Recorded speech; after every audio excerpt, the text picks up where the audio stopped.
Hi.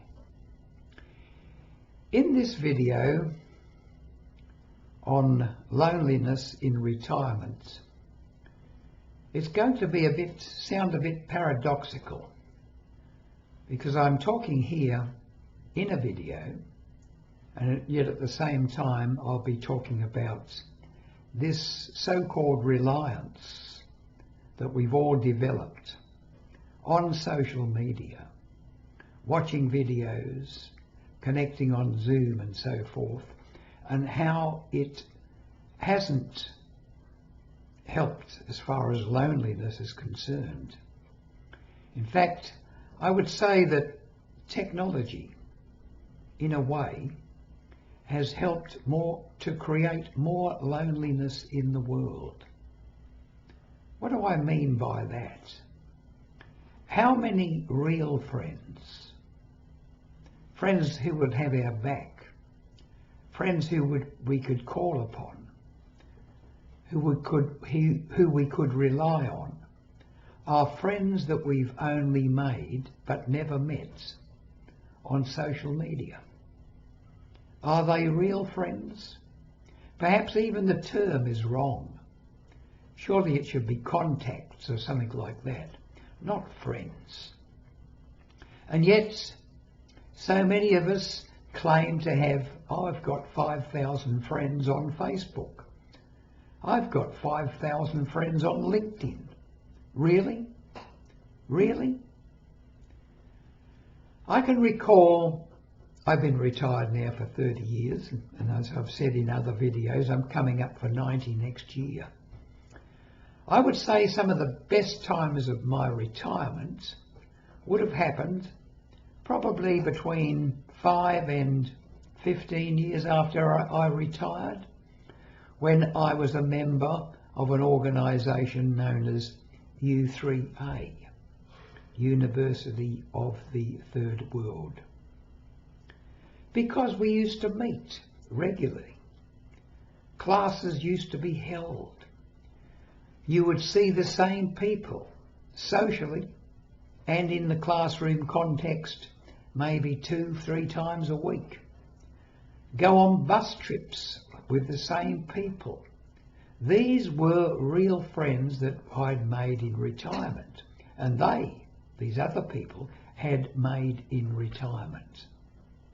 This was before social media and the internet arrived with the popularity it has today.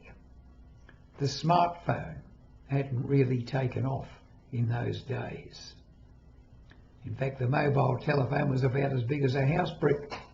It was like something out of World War II, you know, the commandos calling from the beach on their walkie-talkies. Now, of course, it's all different. Is it better?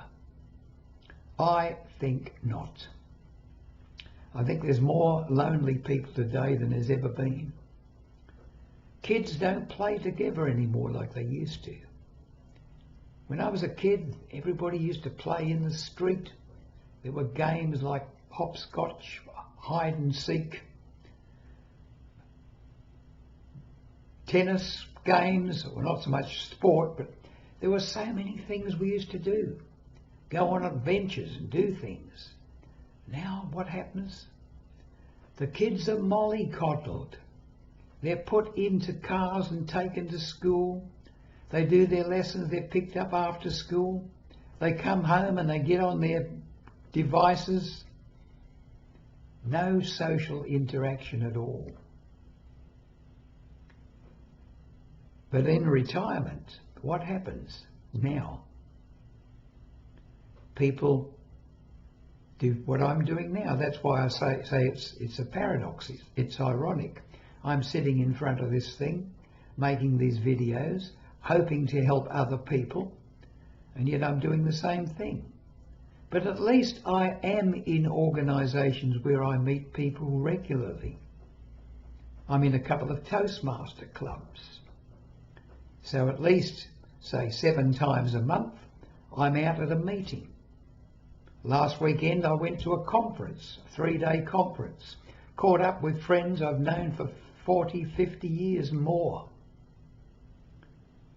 You won't get that by just playing around on your smartphone, scrolling down and making a few friends. You'll remain lonely. We crave for eye contact. As I look at this camera, you might think, I'm making eye contact. Of course I'm not making eye contact. I can't see you. You can see me if you play the video, but I can't really see you. This is not a human contact to contact, eyeball to eyeball, real in the same room communication. You only get that by sitting in the same room, making eye contact, making social talk. You have to get out there and do it. It's up to you. You have to make the effort to make friends. It's not always easy, I know that, but we can get trapped. We can become lonelier and lonelier, thinking, because we spend so much time on the internet, that we are actually making friends, when often all we're doing is filling in time, escaping from our lives, escaping from what is. If you don't like what is, don't just try to escape it. Do something so you enjoy your life, enjoy what is. But I think I've lectured enough. I think you'll get the message.